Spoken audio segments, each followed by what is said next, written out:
श्री शिवाय नमस्तुभ्यं। हर हर महादेव। हर हर महादेव, घर घर महादेव। श्री शिवाय नमस्तुभ्यं। हर हर महादेव। हर हर महादेव, घर घर महादेव।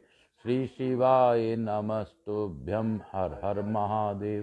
श्री शिवाय नमस्तुभ्यं। हर हर महादेव। श्री शिवाय नमस्तुभ्यं। हर हर महादेव। आज दिनांक 26 नवंबर 2023। आज दिन बहुत ही पुण्य दिन। आज का दिन हम लोग हरिहर मिलन कल भी बना, आज भी बन सकता है। ऐसा आज देव दीपावली का दिन, कल भी देव दीपावली लोग बना सकते थे और आज भी बना सकते हैं। कल प्रदीप मिश्रा जी ने कहा अगर 26 तारीख को जो न बना सके वो 27 तारीख को भी देव दीपावली मना सकता है। तो ये अद्भुत दिवस, अद्भुत दिन, कार्तिक पूर्णिमा के उपलक्ष्य में लोगों को कल मैंने प्रदीप मिश्रा जी का ऑनलाइन कथा सुना, उसमें भी उन्होंने यही कहा। कार्तिक पूर्णिमा हरि और हर का मिलन का समय है, माह है, और इस समय किया हुआ पुण्य क्षय नहीं होता। यानी कि शिव को प्रसन्न करने के लिए लोग रात्रि में दूध, दही, जल इत्यादि से भगवान भोलेनाथ को स्नान कराकर उनकी पूजा करते हैं। शिव को प्रसन्न करने का अद्भुत अद्भुत समय, अद्भुत दिवस यह चल रहा है। मैं आप सबों से अनुरोध करता हूं कि आप लोग ज़्यादा से ज़्यादा शिव की कृपा जो चाहते हैं वो प्रार्थना, पूजा इत्यादि जो भी उपाय प्रदीप जी मिश्रा बताते हैं, महापुराण के उपाय को करके आप अपने जीवन में दुखों को कम कर सकते हैं। मैं आकाश कुमार राजगढ़िया, बंसल गोत्र उत्पन्न हम उमा शंकर नारायणी देवी राजगढ़िया का पुत्र, हमारी कुल देवी केशर सती माता और सांवरिया बाबा का शिष्य हूँ।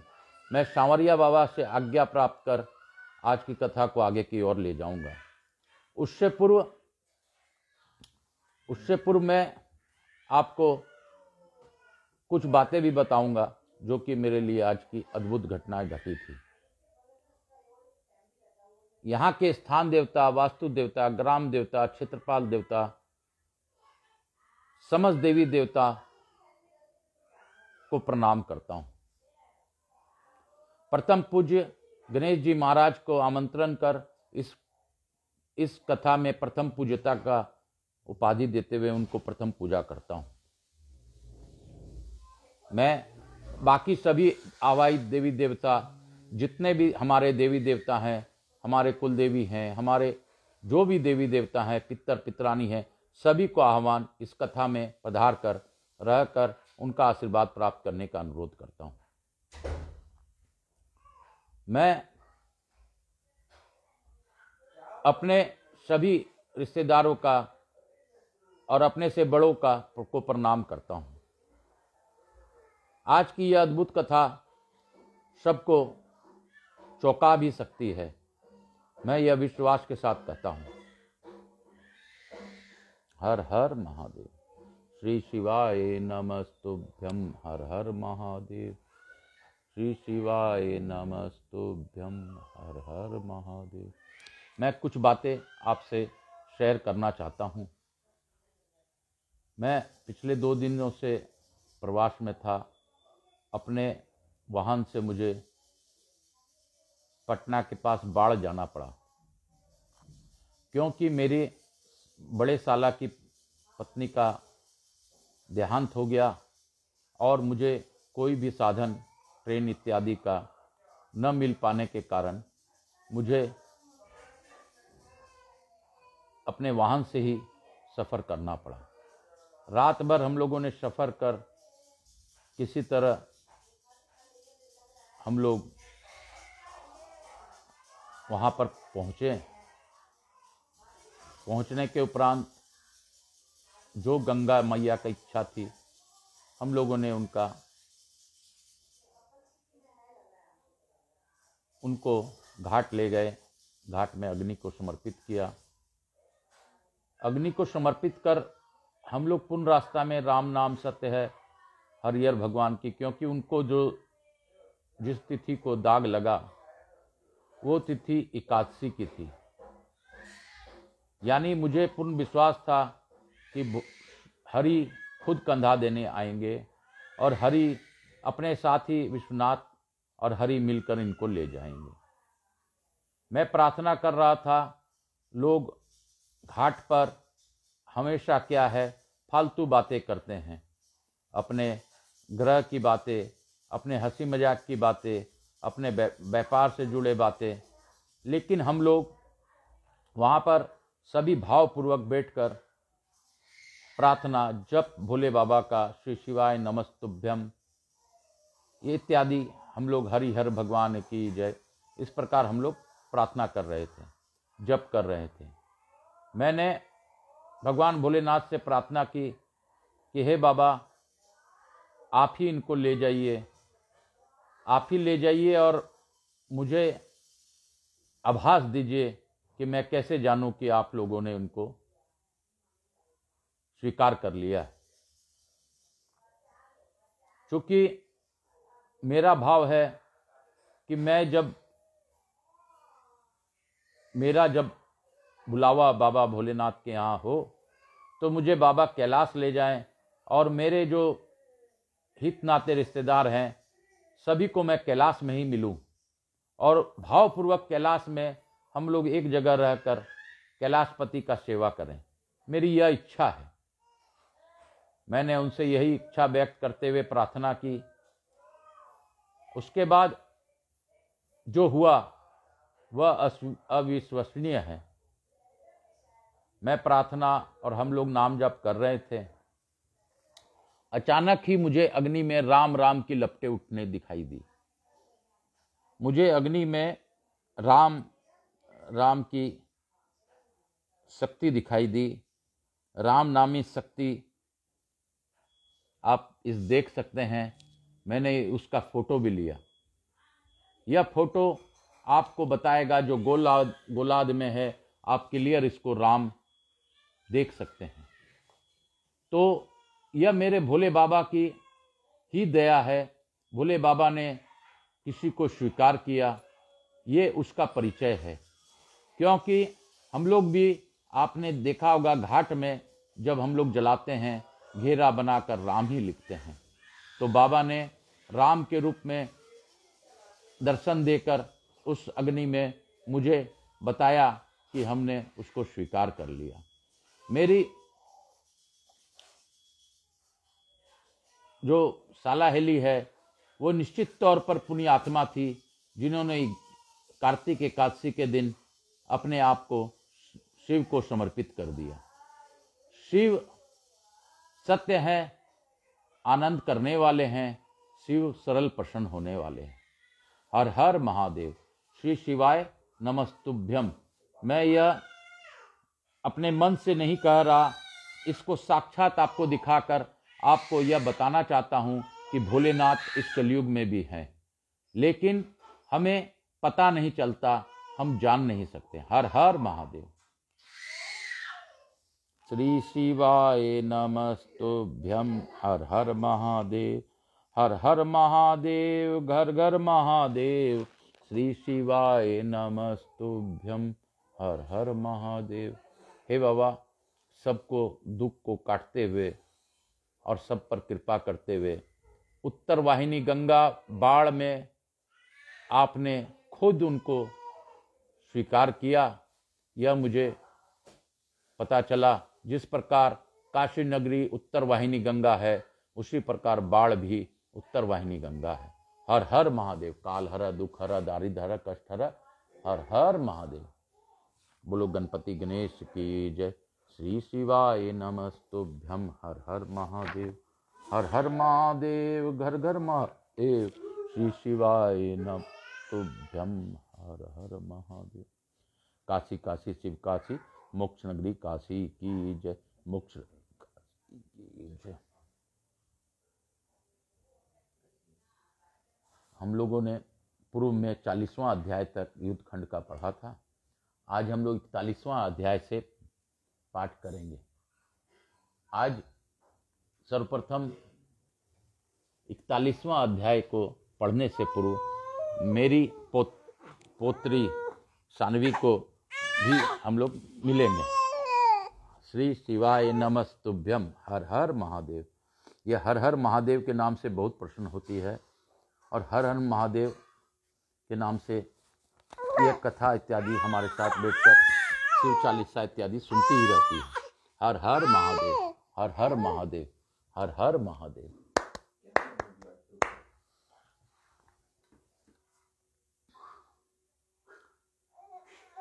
श्री शिवाय नमस्तुभ्यम, हर हर महादेव। व्यास जी बोले, हे मुने, भगवान नारायण ने किस उपाय से तुलसी के साथ रमन किया, उसे आप मुझसे कहिए। सनत कुमार बोले, हे व्यास जी, सज्जनों की रक्षा करने वाले तथा देवताओं का कार्य संपन्न करने वाले भगवान विष्णु ने शंखचूड़ का रूप धारण कर उसकी स्त्री के साथ रमन किया। जगन माता पार्वती एवं शिव की आज्ञा का पालन करने वाले श्री हरि विष्णु के आनंददायी उस चरित्र को सुनिए।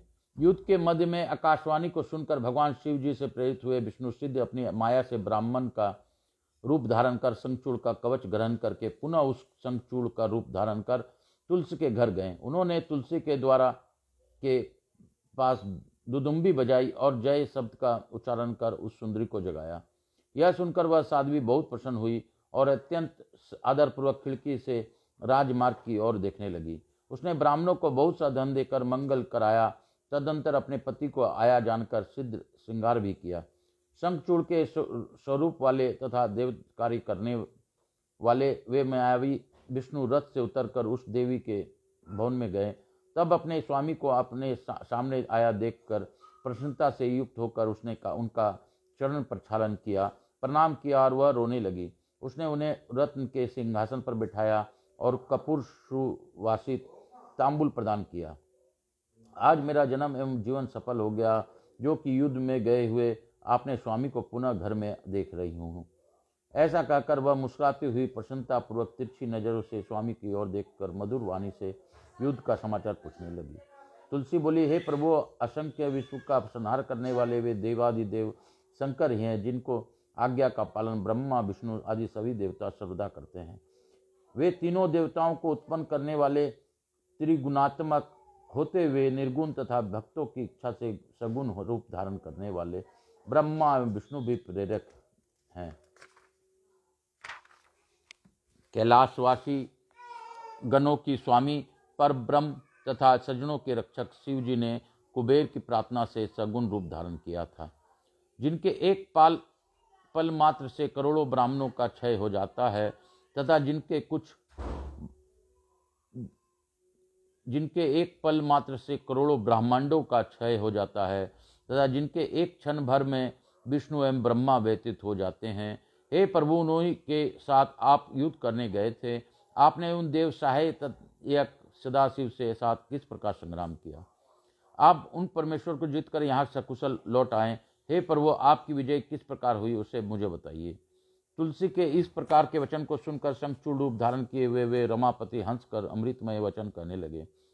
श्री भगवान बोले, जब युद्ध प्रिय में समर भूमि में गया, उस समय महान कोलाहल होने लगा और महाभयंकर युद्ध प्रारंभ हो गया। विजय की कामना वाले देवता तथा दानव दोनों का युद्ध होने लगा। उसमें बल से दर्पित देवताओं ने दैत्यों को पराजित कर दिया।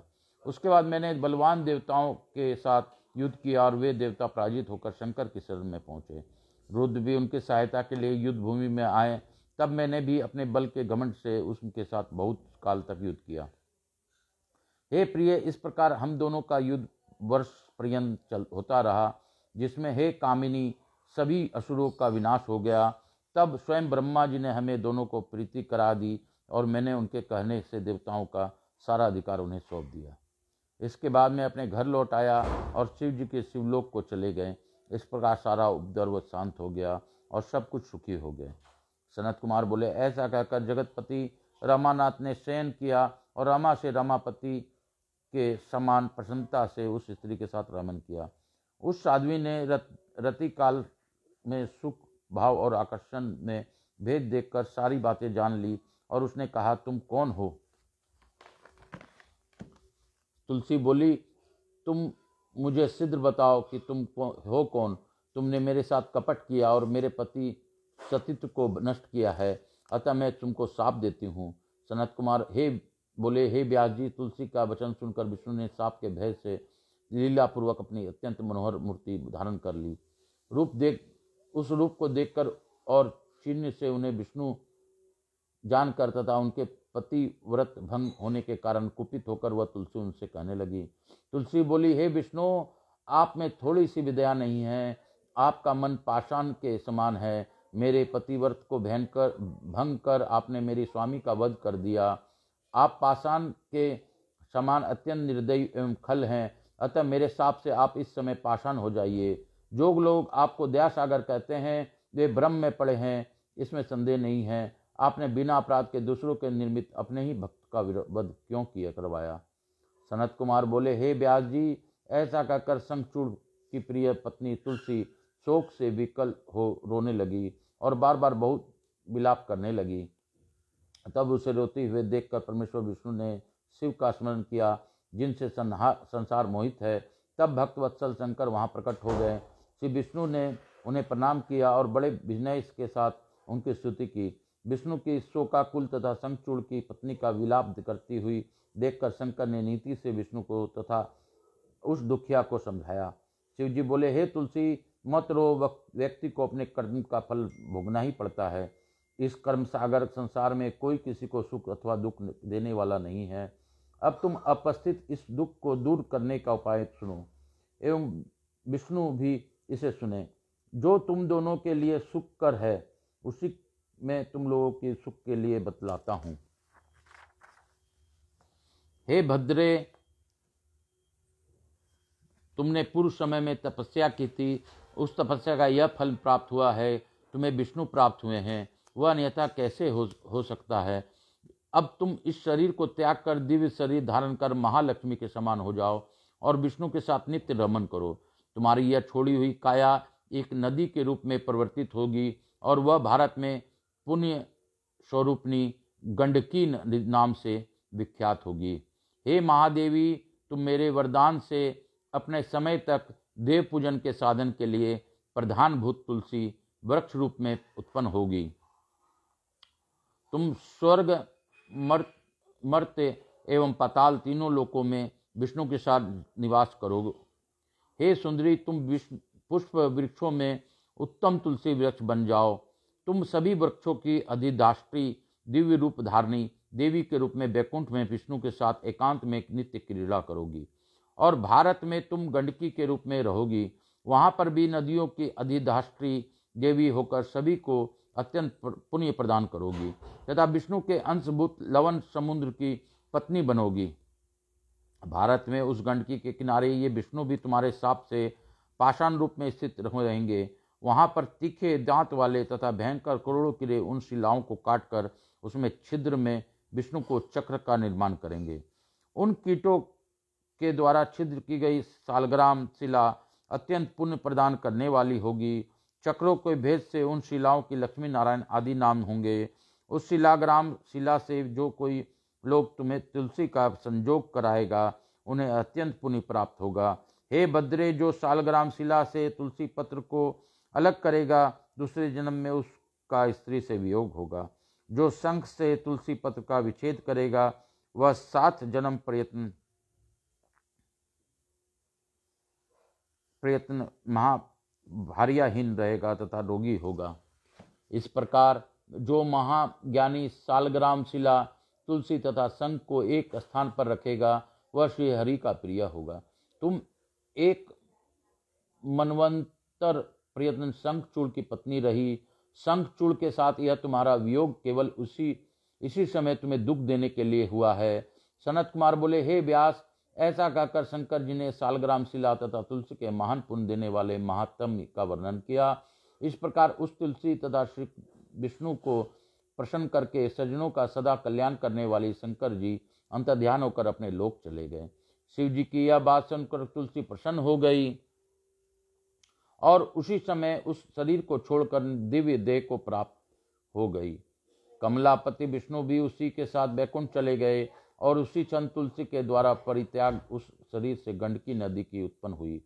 भगवान विष्णु भी उसके तट पर विष्णुष्यों का कल्याण करने वाले सालग्राम शिला रूप में हो गए। हे मुने, उसमें कीट अनेक प्रकार के छिद्र करते हैं। जो शिलाएं जल में पड़ी रहती है वे अत्यंत पुण्यदायक होती है, एवं जो स्थल में रहती है उन्हें पिंगला नाम वाली जानना चाहिए। वे मनुष्यों को संताप ही प्रदान करती है।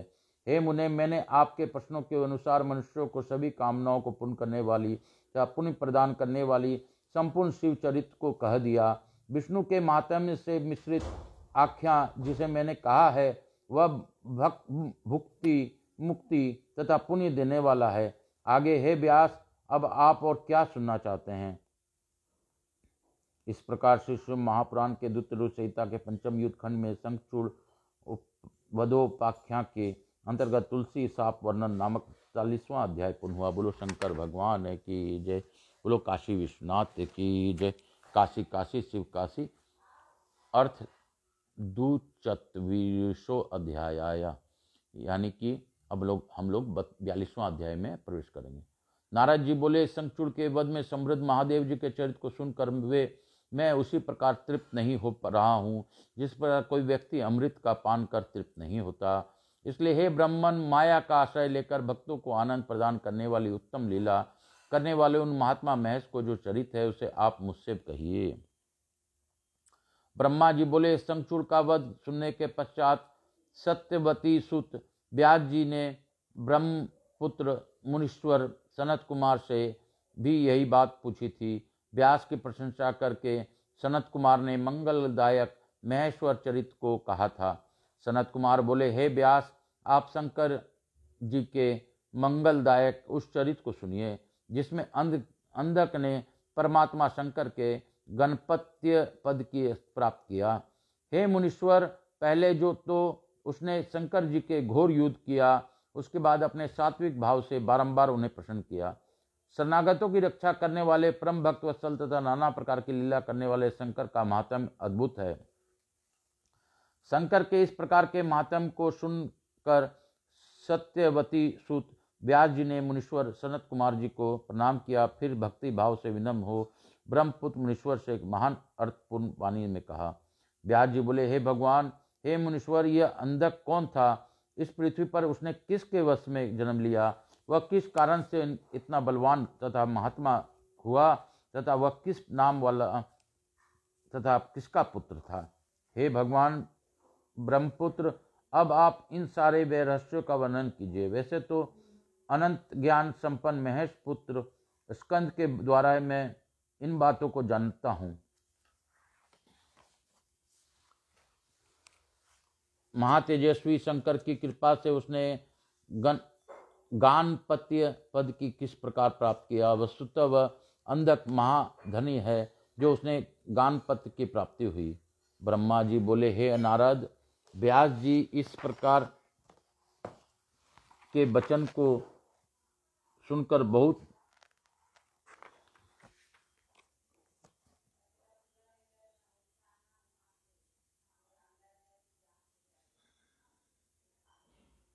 ब्रह्मा जी बोले, हे नारद, व्यास जी के इस प्रकार के वचन को सुनकर ब्रह्मपुत्र सनत कुमार ने महामंगलदायक शिव जी के चरित्र को सुनने की इच्छा वाले सुखदेव जी के पिता व्यास से कहा। सनत कुमार बोले, किसी समय देव सम्राट भक्त वत्सल भगवान शंकर अपने गणों तथा पार्वती को साथ लेकर कैलाश से विहार करने के लिए काशी आए। उन्होंने काशी को अपनी राजधानी बनाया, भैरव का उसका रक्षक नियुक्त किया तथा पार्वती के साथ मनुष्यों को आनंद देने वाली नाना प्रकार के लीलाओं करने लगे। किसी समय वरदान के कारण वे अपने गणों के साथ मंदराचल पर गए और वहां पर पार्वती के साथ विहार करने में प्रवृत्त हो गए। उसके बाद पार्वती ने नर्म क्रीड़ा करते हुए मंदराचल पर पूर्व दिशा की ओर मुख कर बैठे हुए चंड पराक्रम वाले सदाशिव के नेत्र लीला पूर्वक बंद कर दिए। मूंगे तथा स्वर्ण कमल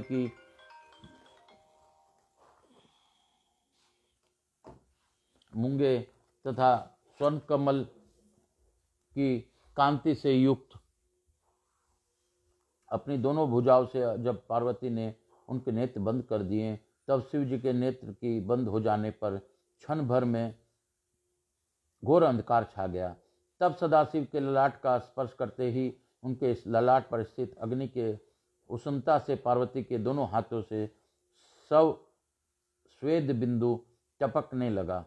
तब उसमें एक बालक उत्पन्न हुआ जो भयंकर विकराल मुख वाला, महाक्रोधी, कृत धन, अंधा, जटाधारी, कृष्ण वर्ण वाला, कुरूप, मनुष्य भिन्न स्वरूप वाला, विकृत तथा बहुत रोमों से युक्त उत्पन्न होते ही उसने गाना, हंसना, नाचना, रोना तथा जीभ चाटना प्रारंभ किया और वहाँ महागंगोर शब्द करने लगा।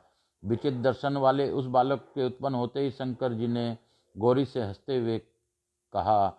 श्री महेश बोले, हे प्रिय, तुमने मेरे नेत्रों को बंद कर जो कर्म किया है, अब उससे भयभीत क्यों हो रही हो? महादेव जी के इस वचन को सुनकर हंसती हुई गौरी ने उनके नेत्रों को छोड़ दिया। तब प्रकाश हो जाने पर वह अंधा पुरुष अंधकार से भी अधिक घोर रूप वाला हो गया। तब इस प्रकार के रूप वाले उस पुरुष को देखकर गौरी ने महेश्वर से पूछा। गौरी बोले, हे भगवान, तुम हम दोनों के सामने यह घोर भयंकर तथा विकराताकार कौन उत्पन्न हो गया है? आप मुझसे सत्य कहिए, किस कारण से तथा किसने इसकी सृष्टि की है? यह किसका पुत्र है? सनत कुमार बोले, लीला करने वाले एवं अंधक को उत्पन्न करने वाले भगवान शंकर ने लीला करने वाली त्रिजग जननी प्रिया पार्वती की बात सुनकर हंसते हुए कहा। महेश बोले, अद्भुत चरित्र करने वाली हे अंबिके, तुम्हारे द्वारा मेरे नेत्र को बंद कर दिए जाने पर तुम्हारे हाथों के स्वेद कण से उत्पन्न यह अत्यंत महापराक्रमशाली अंधक नाम वाला असुर प्रकट हुआ है। तुम ही इसका जन्मदात्री हो, अतः हे आर्ये, तुम ही दयापूर्वक अपनी सखियों के साथ गणों से इसकी रक्षा करो और बुद्धि से विचार कर इसके विषय में जो करना चाहती हो उसे करो। सनत कुमार बोले, तदंतर अपने पति के इस वचन को सुनकर गौरी अपनी सखियों के साथ दया भाव से अनेक प्रकार के उपायों से उसने पुत्र की रक्षा करने लगी। एक बार शरीर शिशिर काल उपस्थित होने पर अपने बड़े भाई को संतति वृद्धि को देखकर अपनी स्त्री से प्रेरित होकर पुत्र की कामना वाला हिरण्याक्ष तपस्या करने के लिए वहां पहुंचा। वह कश्यप पुत्र असुर वन का आश्रय लेकर क्रोधादि दोषों को जीतकर पुत्र प्राप्ति के निमित्त काष्ठ के समान स्थिर होकर शंकर जी के दर्शन हेतु तप करने लगा। हे द्विज जेंद्र, तब उसकी तपस्या से पूर्ण रूप से प्रसन्न होकर शंकर जी वर देने के लिए गए। उस स्थान पर आकर हे वृषध्वज महेश उस दैत्य श्रेष्ठ से बोले। महेश बोले, हे दैत्यराज, तुम अपने इंद्रियों को कष्ट मत दो। तुम किस निमित्त यह व्रत कर रहे हो? तुम अपने मनोरथ कहो, मैं शंकर तुम्हें वर दूंगा। तुम जो चाहते हो वह सब मैं दूंगा। सनत कुमार बोले, शिव जी का यह सरस वचन सुनकर वह दैत्य हिरण्याक्ष अत्यंत प्रसन्न हो गया और हाथ जोड़कर सिर झुकाकर एवं नमस्कार करके विविध स्तुति पूर्वक शंकर जी से कहने लगा। हिरण्याक्ष बोला, हे चंद्रमौले, मुझे दैत्य वंश के योग एवं अति पराक्रमी कोई पुत्र नहीं है, उसी के लिए मैं इस तपस्या में प्रवृत्त हुआ हूँ। अतः हे देवेश, आप मुझे महाबलवान पुत्र प्रदान कीजिए, क्योंकि मेरे भाइयों का प्रहलाद आज 5 महाबलवान पुत्र, मेरे भाई को प्रहलाद आदि 5 महाबलवान पुत्र हैं। मुझे पुत्र नहीं है, वंशहीन हो गया हूँ।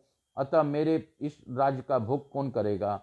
जो अपने बाहुबल से दूसरों के राज को अपने अधिकार में करके उसका भोग करता है अथवा पिता के राज का भोग करता है, वही इस लोक में तथा परलोक में पुत्र कहा जाता है और उसी पुत्र से पिता भी पुत्रवान होता है।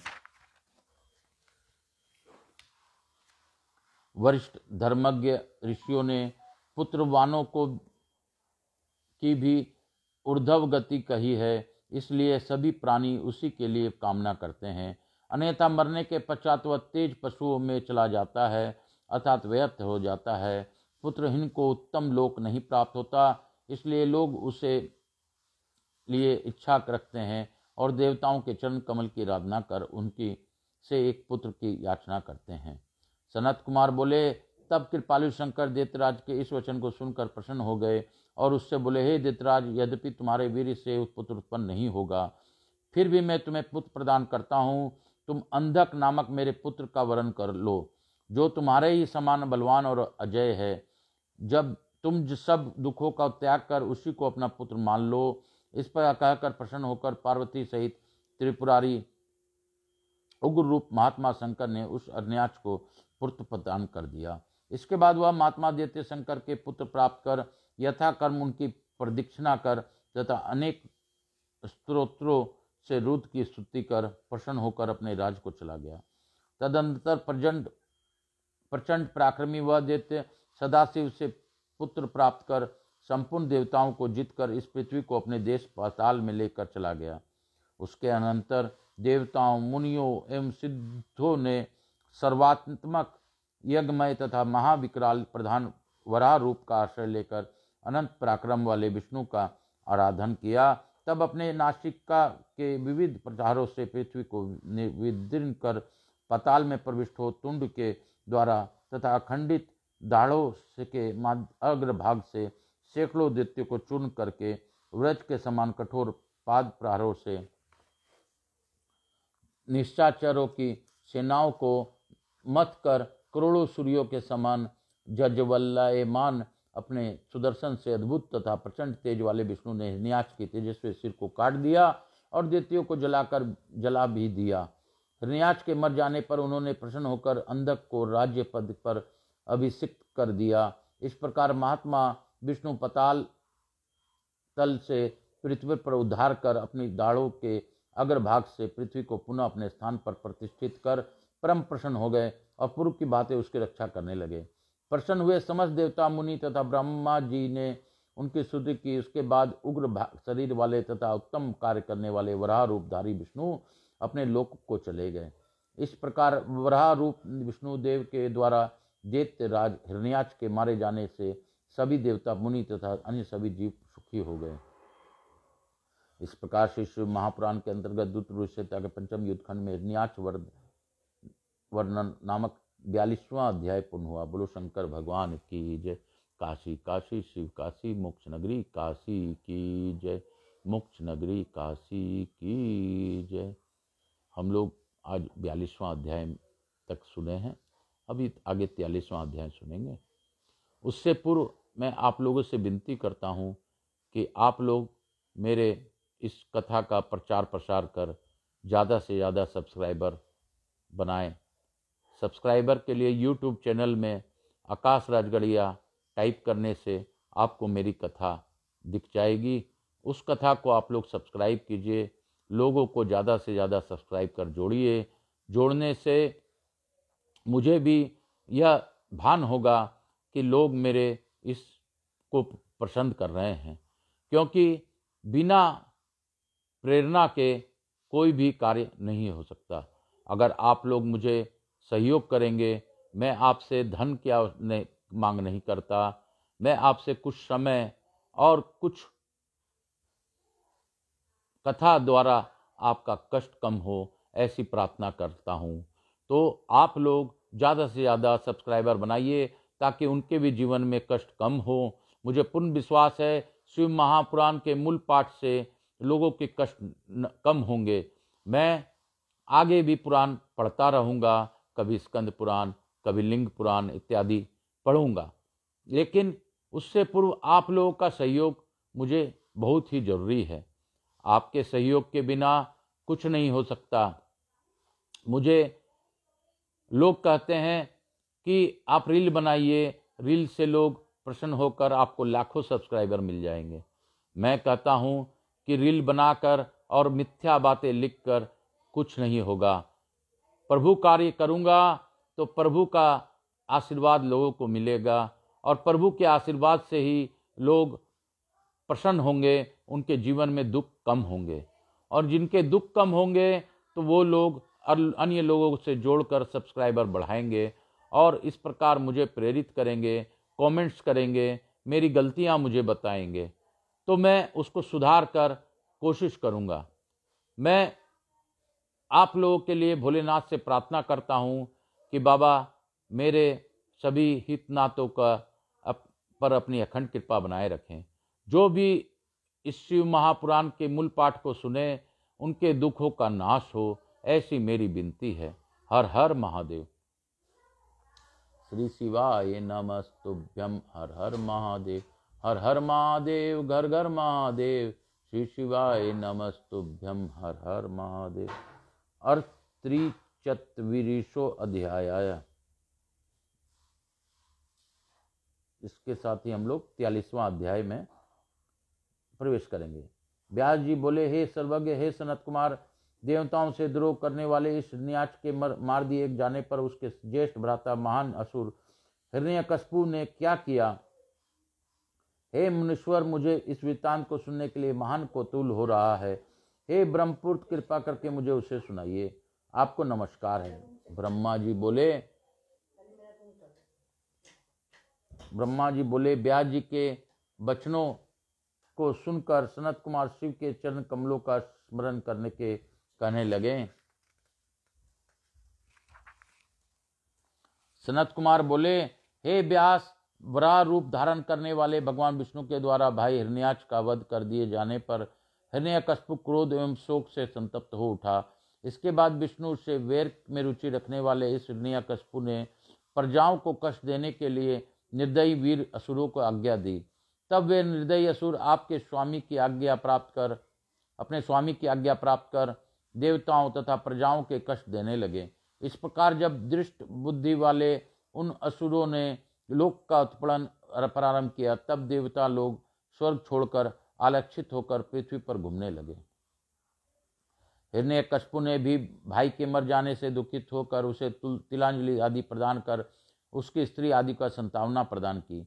इसके बाद वह दैत्यराज अपने को अजर, अमर, अजय और प्रतिद्वंदित रहित जानकर एक छंद राज करने लगा। वह मंदराचल की गुफा में पैर के अंगूठे मात्र से को पृथ्वी पर टेक कर दोनों भुजाओं के ऊपर उठाकर आकाश की ओर देखते हुए अत्यंत कठोर तप करने लगा। इस प्रकार जब वह असुर तप कर रहा था, तब सभी बलवान देवताओं ने समस्त दैत्यों को जीतकर अपना अपना पद पुनः प्राप्त कर लिया। तपस्या करते हुए हिरण्यकशिपु के सिर से धूम सहित तपोमय अग्नि प्रकट हुई। वह तिरछे ऊपर नीचे तथा चारों ओर से फैलकर सभी लोकों को तपाने लगी। इससे तृप्त होकर देवगण स्वर्गलोक छोड़कर ब्रह्मलोक चले गए। इसकी तपस्या विकृत मुख वाले उन देवताओं ने ब्रह्मा जी से सारा वृत्तांत कहा। हे व्यास, उन देवताओं के द्वारा इस प्रकार कहे जाने पर स्वयंभू ब्रह्मा जी भृगु, दक्ष आदि को अपने साथ लेकर उस दैत्येंद्र के आश्रम पर गए। उसके बाद अपने तपस्या के से सारे लोगों को संतप्त कर उस दैत्यराज ने वर देने के लिए आए हुए ब्रह्मा जी को देखा। पितामह ब्रह्मा जी ने भी उससे कहा, वर मांग लो। तब विधाता का मधुर वचन सुनकर वह बुद्धिमान यह वचन कहने लगा। हिरण्यकशिपु बोला, हे भगवान, हे प्रजेश, हे पितामह, हे देव, हे शस्त्र अस्त्र पास व्रज सुखे वृक्ष पहाड़ जल अग्नि तथा शत्रुओं के प्रहार से और देव दैत्य मुनि सिद्ध तथा आपके द्वारा रचित सृष्टि के किसी भी जीव से मुझे मृत्यु का भय न हो। हे प्रजेश, अधिक क्या कहूँ, स्वर्ग में, पृथ्वी पर, रात एवं दिन में, ऊपर नीचे कहीं भी मेरी मृत्यु न हो। सनत कुमार बोले, इस दैत्य के इस प्रकार के वचन को सुनकर मन में विष्णु को प्रणाम करके दया से युक्त होकर ब्रह्मा जी उससे बोले, हे दैत्येंद्र, मैं तुम्हें पर प्रसन्न हूँ, अब तुम सब कुछ प्राप्त करो। हे दैत्येंद्र, अब तुम तपस्या करना छोड़ो, क्योंकि तुम्हारा मनोरथ परिपूर्ण हो गया। उठो, 96,000 वर्ष तक दानवों का राज्य करो। यह वाणी सुनकर वह हर्षित हो गया। उसके अनंतर ब्रह्मा जी के द्वारा अभिषिक्त वह दैत्य परमत होकर सभी धर्मों को नष्ट करके और देवताओं को भी युद्ध में जीतकर तीनों लोकों को नष्ट करने का विचार करने लगा।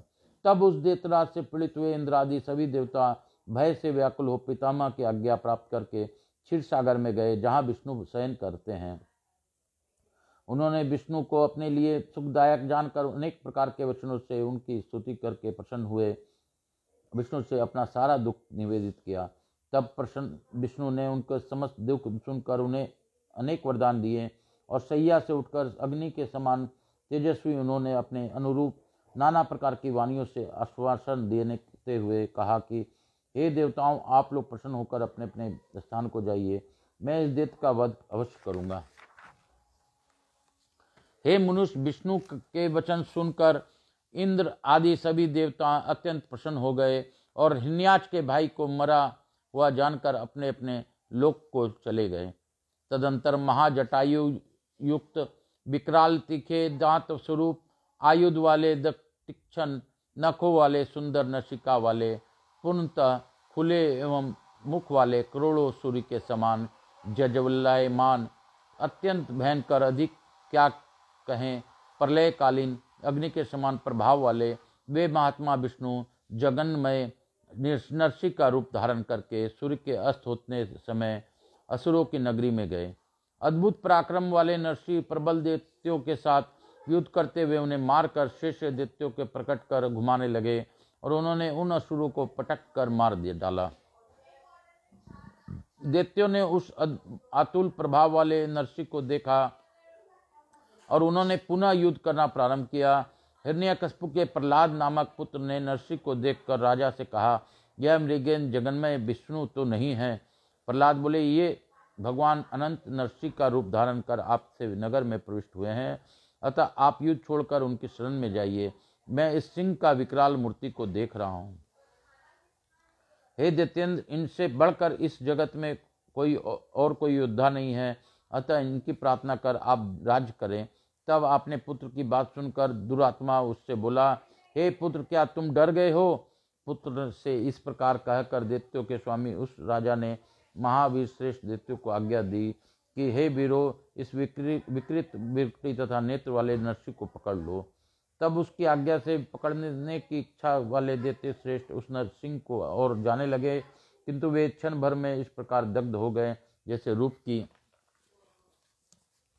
श्री अभिलाषा वाले पतंगे अग्नि के समीप जाते ही जल जाते हैं।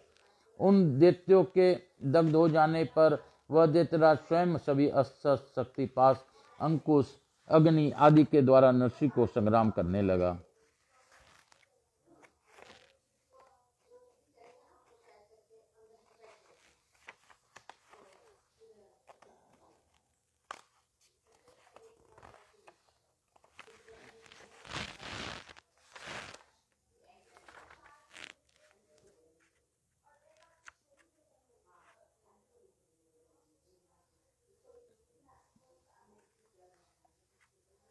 हे व्यास, इस प्रकार शस्त्र धारण कर गर्जना कर क्रोधपूर्वक परस्पर युद्ध करते हुए उन दोनों महावीरों का ब्रह्मा के एक दिन के बराबर समय व्यतीत हो गया। उसके बाद अनेक भुजाओं को धारण कर चारों ओर से युद्ध करते हुए उन नरसिंह को देखकर वह दैत्य पुनः उससे सहसा भिड़ गया। तब वह महादैत्य नाना प्रकार के सहस्त्र स्त्रोत्रों से अत्यंत दूसरा संग्राम करके उन शास्त्रों के छीन हो जाने पर शूल लेकर नरसिंह के पर झपट पड़ा। इसके बाद नरसिंह ने पर्वत के समान अपनी अनेक कठोर भुजाओं से उसे पकड़ लिया और भुजाओं को मध्य दोनों जानवों पर उस दानों को रखकर ब्रह्मभेदी नखाकुरों से उसके हस्त कमल को फाड़कर उसे लवलवान करके उसके सभी अंगों को चूर्ण कर डाला। प्राणों से रहित हो जाने पर वह उस समय काष्ठ के समान हो गया। उस देव शत्रु के मारे जाने पर अद्भुत पराक्रम वाले विष्णु प्रसन्न होकर प्रणाम किए हुए प्रहलाद को बुलाकर उसे राज्य पर अभिषिक्त करके अनंतर अंतर ध्यान हो गए। हे विप्र, तब अत्यंत हर्षित पितामह आदि समस्त देवता अपना कार्य पूर्ण कर चुके स्तुति भगवान विष्णु को एवं इस दिशा को और प्रणाम कर अपने अपने धाम को चले गए। हे व्यास, मैंने प्रसंगवश रुद्र से अंधक का जन्म, वराह से हिरण्याक्ष को मृत्यु, नरसिंह के उसके भाई हिरण्यकशिपु का वध एवं प्रहलाद की राज्य प्राप्ति।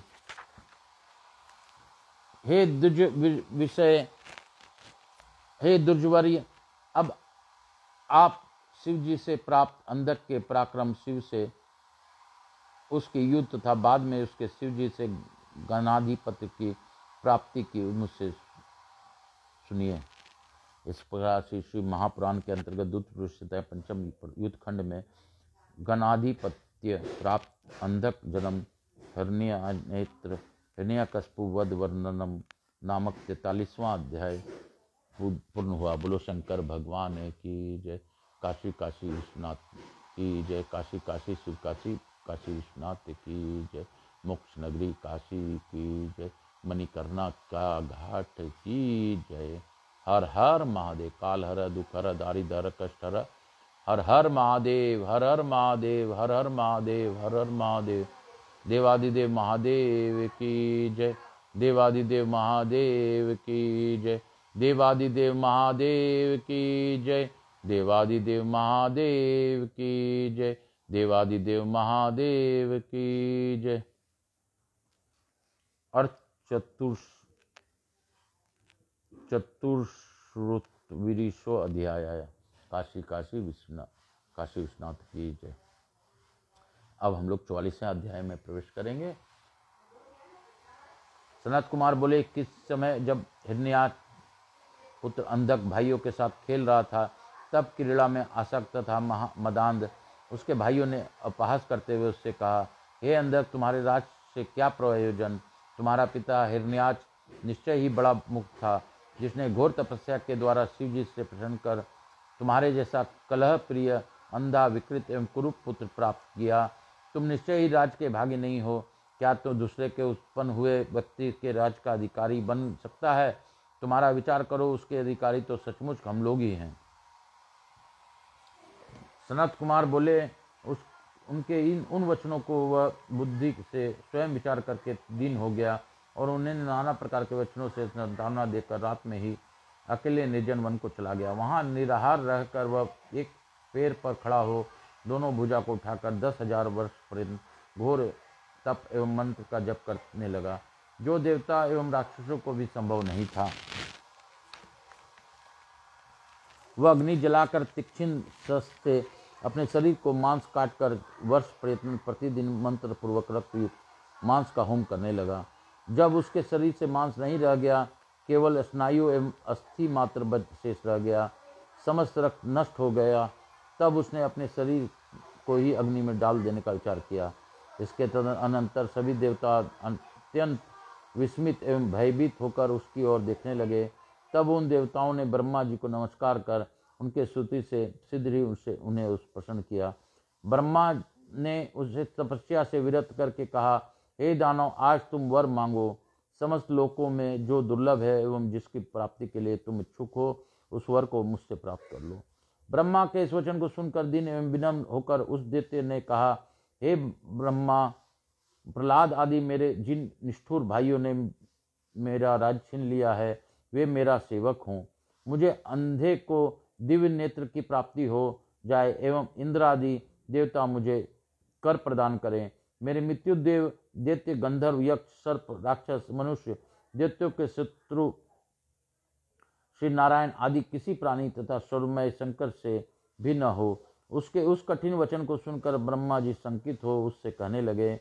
ब्रह्मा जी बोले, हे दैत्येंद्र, यह सब पूर्ण होगा, किंतु अपनी मृत्यु का कोई कारण अवश्य वर्ण करो, क्योंकि न तो ऐसा हुआ है और न होगा जो काल के मुख में प्रविष्ट न हुआ हो। अतः आप जैसे सत्य पुरुष अत्यंत दीर्घ जीवन की इच्छा का त्याग कर दो। ब्रह्मा के इस अन्यून्य पूर्ण वचन को सुनकर वह दैत्य पुनः कहने लगा। अंधक बोला, हे ब्रह्मदेव, तीनों कालों में जितनी भी श्रेष्ठ माध्यम तथा कनिष्ठ स्त्रियां हैं, उन सभी में जो रत्न स्वरूप सर्वश्रेष्ठ हो, वही मेरी माता के समान हो। हे भगवान, हे स्वयंभू, जो मनुष्य लोक के लिए दुर्लभ तथा मन वाणी और शरीर के स्वतः अगम्य हो, जब मैं दैत्येंद्र भाव से उनकी कामना करूं तो तब मेरी नाश हो जाए। इसका वचन सुनकर ब्रह्मा जी ने आश्चर्यचकित हो शिव जी के चरण कमलों का स्मरण किया और शंभु की आज्ञा प्राप्त करके उस अंधक से सिद्ध कहा। ब्रह्मा जी बोले, हे दैत्येंद्र, तुम जो भी अभिलाषी करते हो, तुम्हारी वे सभी कामनाएं पूर्ण होगी। हे दैत्येंद्र, अपना अभीष्ट प्राप्त करो और बलवीरों के सदा युद्ध करो। हे मुनीश्वर, ब्रह्मा जी के इस वचन को सुनकर स्नायु तथा अस्थिमा श्रेष्ठ एवं हिरण्याक्ष पुत्र अंधक ब्रह्मा जी के भक्तिपूर्वक प्रणाम कर उन प्रभु से कहने लगा। अंधक बोला, हे प्रभु, मैं इस विकृत शरीर से शत्रुओं की सेना से प्रविष्ट होकर किस प्रकार युद्ध कर सकता हूँ? अतः अपने पवित्र हाथों से मुझे स्पर्श कीजिए और स्नायु तथा अस्थि शेष इस शरीर के सीधे मांस से पुष्ट कर दीजिए। सनत कुमार बोले, इसका वचन सुनकर ये ब्रह्मा उसके शरीर का स्पर्श करके मुनियों तथा सिद्धों के पूजित होने हुए देवेश्वर के साथ अपने अपने धाम को चले गए। ब्रह्मा के स्पर्श मात्र से ही वह दैत्यराज संपूर्ण शरीर वाला तथा बल संपन्न हो गया। वह नेत्रयुक्त तथा सुंदर हो गया और प्रसन्न होकर अपने नगर में प्रविष्ट हुआ। तदंतर प्रहलाद आदि सभी दैत्येंद्र उस वर प्राप्त कर आया हुआ समझकर संपूर्ण राज्य उसके लिए छोड़कर उसके अधीन होकर उसके सेवक हो गए। तदंतर अंधक ने अपने भृत्यों एवं सेनाओं के साथ विजय की इच्छा से स्वर्ग की ओर प्रस्थान किया और वहां युद्ध में समस्त देवताओं के जीतकर ब्रज को धारण करने वाले इंद्र को भी करदाता बना दिया। उसने नागों, पंछियों, बड़े बड़े राक्षसों, गंधर्वों, यक्षों, मनुष्यों, पर्वतों, वृक्षों एवं सिंहादि समस्त पुरुषों पशुओं को भी युद्ध में जीत लिया। उसने इस चराचर त्रिलोक के पर अधिकार करके उसे अपने वश में कर लिया। इसके बाद उसने अनुकूल सुंदर हजारों स्त्रियों के साथ विहार करना पड़ता हुआ पाताल, पृथ्वीलोक तथा स्वर्ग में जितनी रूपवती स्त्रियां थी उनके साथ पर्वतों तथा मनोहर नदी तटों पर वह रमन करने लगा।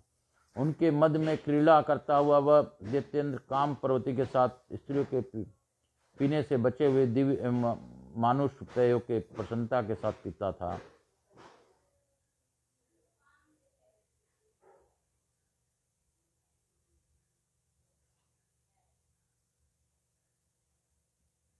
वह नाना प्रकार के दिव्य रस, फल, सुगंधित पुष्प प्राप्त करके मय दानव द्वारा निर्मित उत्तम गृहों तथा यानों एवं सुंदर वाहनों का सेवन करता था।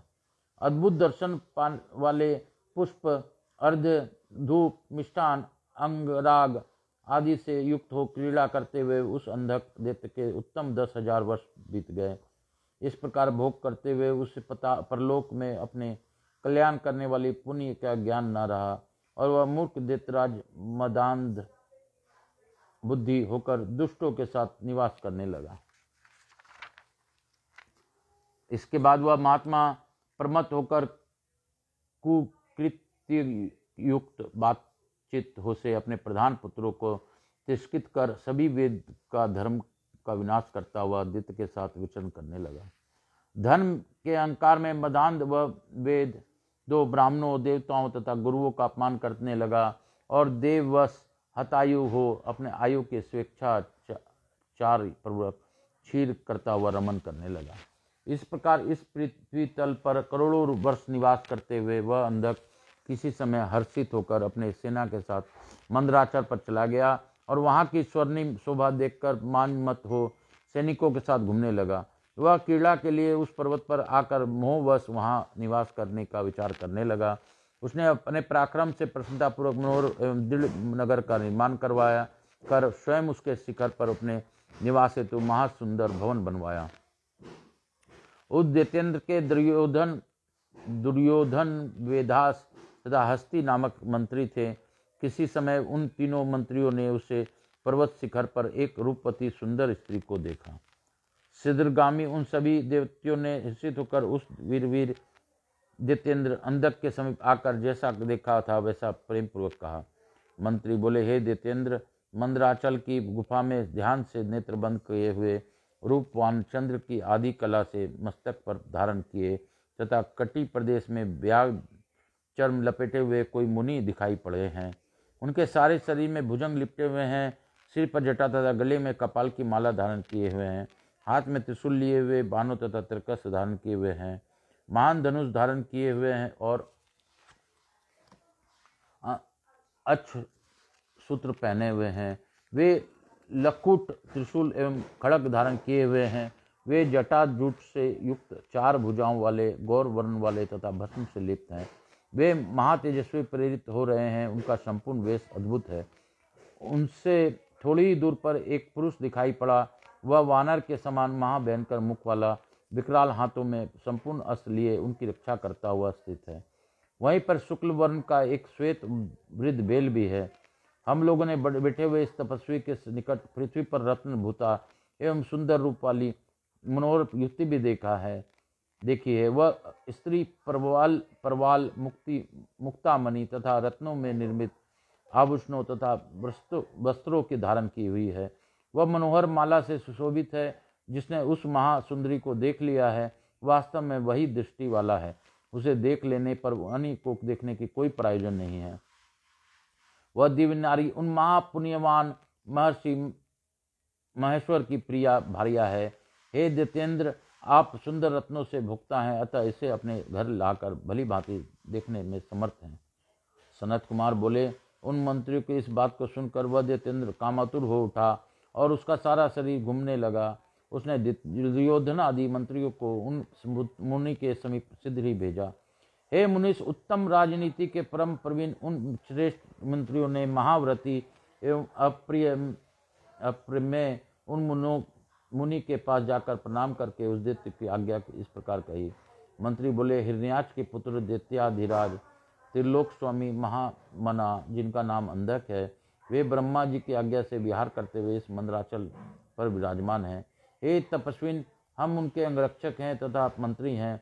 उनके द्वारा भेजे गए हम लोग आपके समीप आए हैं और उन्होंने जो संदेश दिया है उसे ध्यान से देकर आप सुने। हे बुद्धिमान मुनीश्वर, आप किसके पुत्र हैं और किस कारण यहाँ सुखपूर्वक बैठे हुए हैं? ऐसा महासुंदरी यह तरुणी किसकी भार्या है? हे मुनिंद्र, आप इस सिद्ध के दैत्यराज को समर्पित कर दें। कहाँ तो भस्म से लिप्त कपाल माला युक्त महाकुरूप तुम्हारा यह शरीर, और कहाँ तरकस धनुष बाण खड़ग भूषंडी त्रिशूल बाण एवं तोमर आदि दिव्यास्त्र, कहाँ जटा के अग्रभाग में परम पवित्र गंगा तथा सिर पर मनोहर चंद्रमा, और कहाँ दुर्गंध युक्त अस्थिखंड, कहाँ विष वमन करने वाले दीर्घमुख सर्प, और कहाँ सुपुष्ट स्तन वाली स्त्री का संगम। बूढ़े बेल के सवारी करना प्रशस्त नहीं है। क्षमावान तपस्वी का ऐसा का व्यवहार नहीं देखा जाता, और संध्या वंदन आदि भी तपस्वियों का धर्म है। लोक विरुद्ध भोजन उनके लिए निषिद्ध है। अरे मूर्ख, तुम इस स्त्री को शांति पूर्वक मुझे समर्पित करो। स्त्री के साथ तपस्या क्यों कर रहे हो? यह तुम्हारे लिए अनुचित है और तुम्हारे अनुकूल नहीं है, क्योंकि मैं तीनों लोकों का रत्नपति हूँ। अतः तुम्हारे रक्षा आज्ञा देता हूँ कि पहले शस्त्रों का त्याग करो, उसके बाद शुद्ध तप करो। मेरे अलंघनीय आज्ञा का उल्लंघन करने पर तुम्हें अपने शरीर को छोड़ना पड़ेगा। तब लौकिक भाव का आश्रय पर कर जगत प्रधान शिव जी ने उसे दूत के संपूर्ण वचन को सुनकर अंधक के दुष्ट बुद्धि जानकर हंसते हुए उनसे कहा। शिव जी बोले, हे दैत्यनाथ, यदि मैं रुद्र हूँ तो तुम्हारा मुझसे क्या तात्पर्य है? तुम इस प्रकार मिथ्या क्यों बोलते हो? तुम्हें ऐसा कहना उचित नहीं। तुम मेरे प्रभाव को सुनो। मुझे अपने माता पिता का स्मरण नहीं। इस गुफा में महामूर्ख तथा विकृत रूप वाला हूँ मैं। अन्यों के लिए दुर्लभ इस घोर पशुपत व्रत का आचरण करता हूँ। मेरे विषय में ऐसा प्रसिद्ध है कि मूल रहित तथा दुस्तज यह सारा जगत मुझसे ही उत्पन्न हुआ है, और सुंदर रूप वाली सब कुछ सहने वाली तथा मूर्ख मुझ सर्वव्यापक सिद्ध रूपा यह तरुणी मेरी भार्या है। हे राक्षस, इस समय तुम्हें जो जो अच्छा लगे उसे तुम ग्रहण करो। उनके सामने ऐसा कहकर तपस्वी वेशधारी सदाशिव मौन धारण कर लिया। सनत कुमार बोले, यह गंभीर वचन सुनकर उन दानवों ने उन्हें सिर झुकाकर प्रणाम किया। वो तदंतर त्रिलोक के विनाश के लिए प्रतिज्ञा करने वाले हिरण्याक्ष पुत्र अंधक दैत्य के पास गए। उन सभी पराक्रमी दैत्यों ने उस मंदोन्मत्त दैत्य को पति को प्रणाम कर जय शब्द का उच्चारण करते हुए हंसकर शिव जी से जो बात कही थी उसे सुनाया। मंत्री अंधकासुर से बोले, हे राजन, तपस्वी शिव ने आपके विषय में कहा है कि निशाचर, अस्थिर, वीरता, धीरता वाला, सामर्थ्य रहित, क्रूर कर्मा, क्रूरधन, कुपूर्ण तथा सर्वदा पाप करने वाला वह दानव क्या सूर्यपुत्र यमराज से नहीं डरता, जो मुझसे युद्ध की इच्छा कर रहा है? सभी दैत्यों को स्वामी, हे राजन, अपने बुद्धि से त्रिलोक का त्रिनव्रत समझने वाला महान तेजस्वी, तपोनिष्ठ तथा परमवीर उस मुनि ने हंसते हुए आपके विषय में पुनः कहा है कि कहाँ तो वृद्धावस्था कारण जर्जर अंगों वाला मैं, और कहाँ ये तुम्हारे दारुण शस्त्र और मृत्यु की ओर आतंकित करने वाला युद्ध? कहाँ वह वानर के जैसा मुख वाला मेरा गण वीरक, और कहाँ परम समर्थ वह राक्षस? कहाँ तो राक्षस का दुर्दर्श एवं स्वरूप, और कहाँ मंद भाग्य में? कहाँ तुम्हारा अतुलनीय सैन्य बल, और कहाँ मेरा आश्रयभूत? हे वृक्ष, लता आदि, इस पर भी यदि तुम अपने को समर्थ संपन्न मानते हो तो प्रयत्न करो, युद्ध करने के लिए यहाँ आओ और कुछ सामर्थ्य प्रदर्शन करो। कहाँ तो मेरे पास तुम जैसे लोगों को नष्ट कर देने वाला महाभयंकर अस्त्र, और कहाँ कोमल कमल के समान तुम्हारा शरीर? अतः विचार करके तुम वैसा ही करो जैसा तुम्हारे अच्छा लगता हो। हे देते पते, इस प्रकार के अनेक वचन उस तपस्वी ने हंसते हुए मुझसे आपसे कहे हैं। हे राजन, आपके लिए उसके साथ युद्ध करना उचित नहीं है। यदि आप हम लोगों के द्वारा कहे गए अनुचित तथ्यहीन अनेक कथनों से तथा तप से निरस्त उस तपस्वी के द्वारा कहे वचनों को समझ जाते हैं, तब तो ठीक है, अन्यथा मुनि के इस वचन को आप बाद में याद करेंगे। सनत कुमार बोले। इसके बाद उनका सत्य हित कर कुटिल तथा तीक्ष्ण वचन सुनकर वह मंद बुद्धि क्रोध से उस प्रकार आग बुबला हो गया जिस प्रकार घी डालने से आग प्रज्वलित हो जाती है। तदंतर प्रतिकूल भाग्य वाला वरदान से प्रमत तथा काम बांध से बिंधा हुआ वह दैत्य खड़ग लेकर पवन के समान वेग से वहां जाने के उद्यत हो गया। इति श्री शिव महापुराणे द्वितीय रुचयिता पंचमे युद्ध खंडे अंधक गानपत्य पदलाभुख्याने द्वितीय संवादो नाम 44वां अध्याय। इस प्रकार से शिव महापुराण के अंतर्गत द्वितीय रुचयिता के पंचम युद्ध खंड में अंधक गणपत्य पदलाभोपाख्या में दूत संवाद वर्णन नामक 44वां अध्याय पूर्ण हुआ। बोलो शंकर भगवान की जय, बोलो काशी विश्वनाथ की जय। शिव काशी शिव काशी शिव काशी काशी काशी शिव काशी। मोक्ष नगरी काशी की जय, मोक्ष नगरी काशी की जय, मोक्ष नगरी काशी की जय।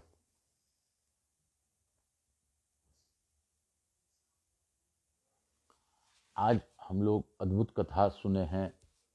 विष्णु द्वारा तुलसी का ग्रहण, तुलसी क्यों प्रिय है यह जाना, शालिग्राम जी पर कीड़ा क्यों लगती है यह जाना, गंडकी नदी के बारे में जाना। तो ये सब कथा अतुलनीय है और इसका वर्णन महापुराण में हम लोगों ने सुना। अंधक अपनी ही माँ को पाने के लिए शिव जी के पास मंत्री भेजता है। ऐसी अद्भुत कथा हम लोगों ने सुनी। माँ पार्वती इस सृष्टि की रचयिता हैं। शिव और शक्ति दोनों एक ही हैं। यही बात बाबा भोलेनाथ ने अर्धनारेश्वर रूप में भी बताई। आज मैं यहीं पे इस कथा को विराम दूंगा। उससे पूर्व मैं अपने कुल देवी सरस्वती माता को धन्यवाद देता हूँ। मेरे पितरों को नमन करते हुए उनको धन्यवाद देता हूँ। मेरे से जुड़े सभी लोगों पर को, मेरे पूर्वजों को, मेरे से बड़े मेरे बंधु बांधव, मेरे सभी बड़ों को प्रणाम करता हूँ। मैं यहाँ के स्थान देवता, वास्तु देवता, ग्राम देवता, क्षेत्रपाल देवता, गणपति भगवान, समस्त देवी देवताओं को भी धन्यवाद देता हूँ। गणेश जी महाराज, लक्ष्मी जी महाराज ने रिद्धि सिद्धि शुभ लाभ, कुबेर जी महाराज और शिव महापरिवार से प्रार्थना करता हूँ कि आप लोग आएँ, रिद्धि सिद्धि के साथ शुभ लाभ प्रदान करते हुए सभी पर अपनी अखंड कृपा बनाए रखें और हमारे यहाँ निवास कर हमें भी जो कष्ट है उससे दूर करें। बाकी आवाहित सभी देवी देवता अपने अपने स्थान को गमन करें, पुनः बुलाने पर फिर पधार कर हमें आशीर्वाद प्रदान करें। मैं अपने भोलेनाथ, जो कि इस कथा को गौर बिंदोरा बनकर पार्वती मैया और शिव जी सुन रहे हैं, उनको भी धन्यवाद देता हूँ। मैं जिस प्रकार प्रार्थना करता हूँ, संभव हो तो आप लोग भी कीजिए। मैं आकाश कुमार राजगढ़िया, बंसल गोत्रोत्पन्नो हम, उमा शंकर नारायणी देवी राजगढ़िया का पुत्र, संवरिया बाबा का शिष्य, अपने पितरों को याद करते हुए भोलेनाथ को से प्रार्थना करता हूँ कि हे शिव, हे शिवा, आपकी दया से हमारा संसार है। यह मोह माया द्वारा आपने जो हमें संसार रूपी ये परिवार दिया है, इसका भरण पोषण करना हमको आपने निर्मित किया है। इनके भरण पोषण, इनकी इच्छाओं की जो पूर्ति है, उसके लिए आप ही हमसे करवा लीजिए, कर दीजिए और हमारे कष्टों को कम कीजिए। आज लक्ष्मी बिना कोई भी कार्य संभव नहीं है। अगर खान पान भी लाना है तो बिना लक्ष्मी के संभव नहीं। महादेव, आप ही दया कीजिए, कुछ चमत्कार कीजिए और लक्ष्मी प्रदान कीजिए। हे महादेव, ऐसी लक्ष्मी दीजिए कि जिससे हमारे घर में वृद्धि हो, हम लोग सत्कर्म करते रहें और उसका सात्विकता और चिरकाल तक हमारे यहाँ निवास करे।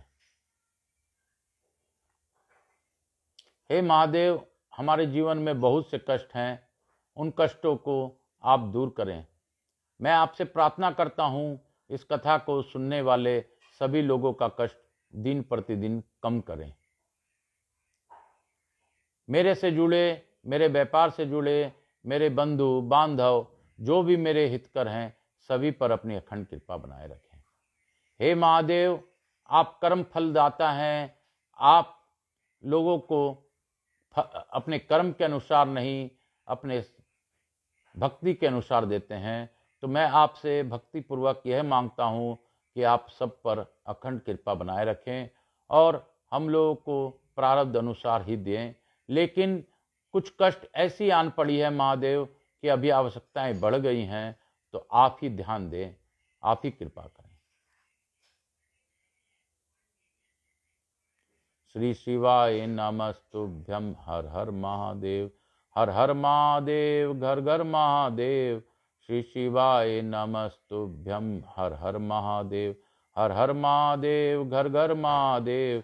श्री शिवाय नमस्तुभ्यं। हर हर महादेव, हर हर महादेव, घर घर महादेव।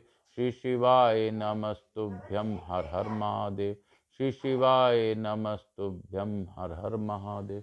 हे भोला, सब दुख काटो हमारा, शिव शंकर जपू तेरी माला। बाबा भोला जपू तेरी माला, किश भोला सब दुख काटो हमारा।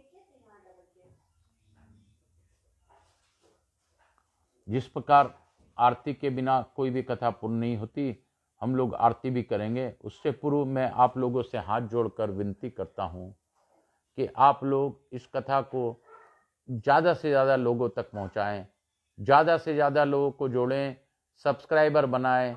सब्सक्राइब यूट्यूब चैनल को, आकाश राजगढ़िया यूट्यूब चैनल को सब्सक्राइब करें और लोगों को जोड़ें। यही प्रार्थना करते हुए आप लोगों से विनती करता हूँ ताकि लोगों का कष्ट कम हो। मैं लघु आरती करता हूँ। इस लघु आरती से आज की कथा को यहीं पे विराम दूंगा। कपूर गौरम करुणावतारम संसार सारम भुजगेंद्रहारम सदा वसंतं हृदयारविंदे भवं भवानी सहितं नमामि। हर हर महादेव। श्री शिवाय नमस्तुभ्यं। हर हर महादेव। हर हर महादेव। घर घर महादेव। हर हर महादेव। घर घर महादेव।